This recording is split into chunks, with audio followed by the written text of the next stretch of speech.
आप लोगों के माइंड में एक ही प्रॉब्लम चल रही है कि ट्रायल बैलेंस है क्या और इसे क्यों बनाते हैं, कैसे बनाते हैं। तो ये प्रॉब्लम आपकी चुटकियों में सॉल्व हो जाएगी। 5 मिनट में आपको सारे सवालों के जवाब मिल जाएंगे। इस वीडियो में एंड तक बने रहें एंड ये वीडियो बहुत ही इंटरेस्टिंग होने वाला है।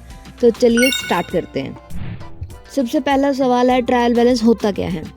तो आप लोग मुझे एक बात बताओ, आप लोग भगवान हो? नहीं ना।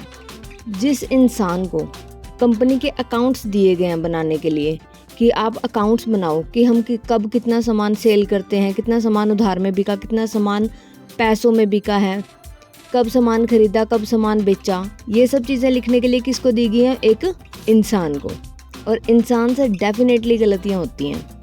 तो आप लोग अपना दिमाग लगा के बताओ मुझे कमेंट सेक्शन में कि हमने हर एक एंट्री करी। मान लो जब सामान बिका तब भी एंट्री करते हैं कि हमारा इतना सामान बिक गया, जब सामान खरीदा तब भी एंट्री करते हैं, कोई उधार लेके गया तब भी एंट्री करते हैं, कोई हमने किसी से उधार में सामान खरीदा तो भी लिखते हैं। तो यानी कि सारा कुछ हम रिकॉर्ड करते हैं।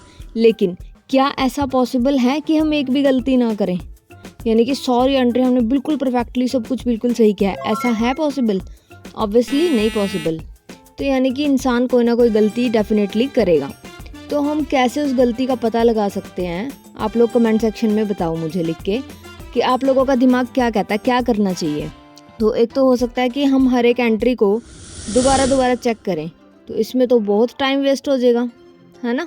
तो इजी मेथड क्या ढूंढा हम लोगों ने कि हम हर एक एंट्री को डेबिट करते हैं और हर एक एंट्री को क्रेडिट करते हैं। मतलब कोई भी एक एंट्री है उसके दो इफेक्ट पड़ते हैं, एक में डेबिट होता है और दूसरा क्रेडिट। एक चीज़ डेबिट, एक चीज़ क्रेडिट, ये चीज़ तो पक्की है। तो इसका मतलब अगर हमने सारी एंट्रीज सही करी हैं, हम क्या क्या गलतियां कर सकते हैं? ये कर सकते हैं कि हमने सामान खरीदा मान लो 2000 का और डेबिट में हमने लिख दिया 2000 और क्रेडिट में लिख दिया गलती से 200। ये हो सकता है। परचेज टू कैश में हमने लिख दिया डेबिट में 2000 और कैश में लिख दिया 200। ऐसा हो सकता है। और भी हम बहुत सारी गलतियाँ कर सकते हैं।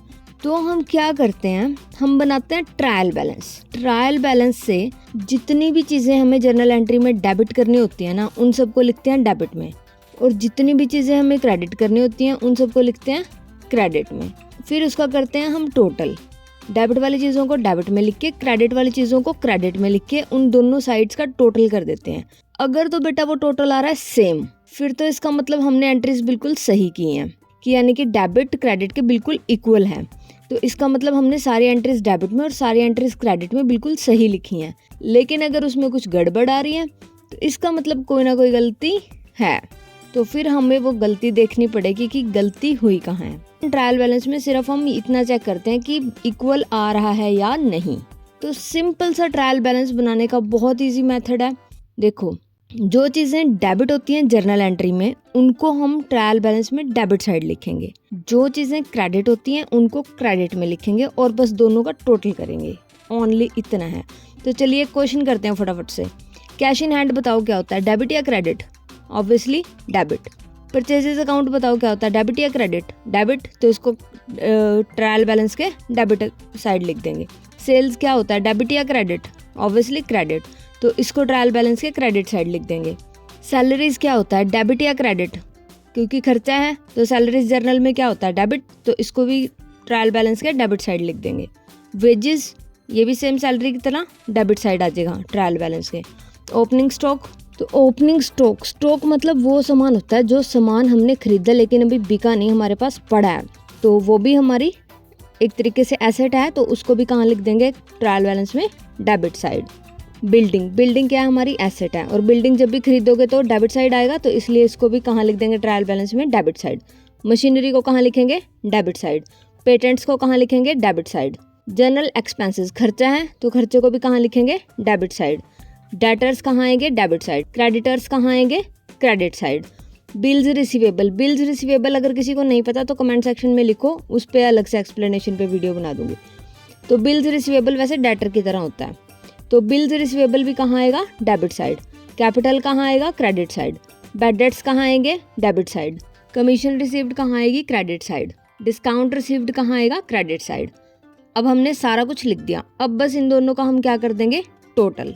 तो दोनों साइड का टोटल आ रहा है 2,29,400, 2,29,400। तो इसका मतलब हमने कोई भी गलती नहीं करी और हमारा ट्रायल बैलेंस बिल्कुल ओके है। तो जे हजे भी किसी ਨੂੰ डाउट है तो कमेंट करना ना भूलियो। एंड अगर आपको इस पे फुल क्वेश्चन चाहिए तो आप ये वाला वीडियो देखो, डिटेल में क्वेश्चन है ये, जर्नल एंट्री, उसके बाद लेजर, उसके बाद ट्रायल बैलेंस, प्रॉपर क्वेश्चन। लेकिन इस वीडियो में हमने सिर्फ देखा ट्रायल बैलेंस क्या होता है। अगर आप लोगों को समझ आ गया है तो कमेंट लिखो, all doubts are clear now.